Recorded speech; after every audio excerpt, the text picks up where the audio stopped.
Hi hello welcome to అవి cinematic world YouTube channel. Praveen Raj Kumar, Shashika Tikku మరియు అశురెడ్డి ప్రధాన పాత్రలో నటించిన మూవీ పద్మవ్యూహంలో చక్రధారి.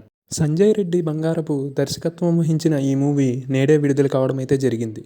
ఇక ఈ మూవీ రివ్యూ విషయానికి వస్తే ముందుగా కథ గురించి చెప్పాలి అంటే రాయలసీమలోని ఓ గ్రామంలో జరిగే కథే పద్మవ్యూహంలో చక్రధారి. ఈ గ్రామానికి చెందిన చక్రి సిటీలో ఐటీలో జాబ్ చేసుకుంటూ స్నేహితులతో ఉంటాడు. అదే సమయంలో హీరో ఊరి నుంచి సత్య జాబ్ కోసం హైదరాబాద్ వస్తుంది. చక్రి సత్యకు జాబ్ రావడంలో హెల్ప్ చేస్తాడు. దాంతో ఇద్దరు మంచి స్నేహితులవుతారు. ఆ తర్వాత ప్రేమికులుగా మారతారు. అదే సమయంలో అనుకోకుండా సత్య జాబ్ వదిలేసి ఊరికి వెళ్తుంది. విషయం తెలుసుకున్న చక్రి తన ఉద్యోగానికి లీవ్ పెట్టి తాను కూడా విలేజ్కి వెళ్తాడు.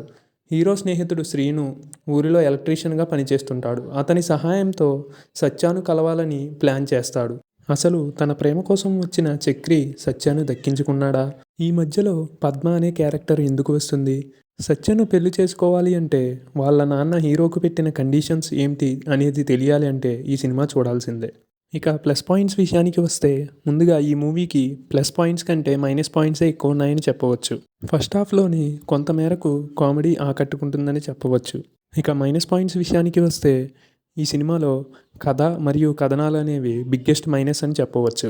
వీటితో పాటుగా హీరో హీరోయిన్ల మధ్య వచ్చే లవ్ సీన్స్ మరియు కెమిస్ట్రీ అనేది వర్కౌట్ అవ్వలేదని చెప్పవచ్చు. ఇక మొత్తంగా చూసుకున్నట్లయితే ఒక రొటీన్ లవ్ స్టోరీని విలేజ్ నేపథ్యంలో చూపించే ప్రయత్నం చేసిన డైరెక్టర్ ఈ విషయంలో పూర్తిగా ఫెయిల్ అయ్యాడని చెప్పవచ్చు. ఇక ఈ మూవీకి నేను ఇస్తున్న రేటింగ్ 1.5 అవుట్ ఆఫ్ 5.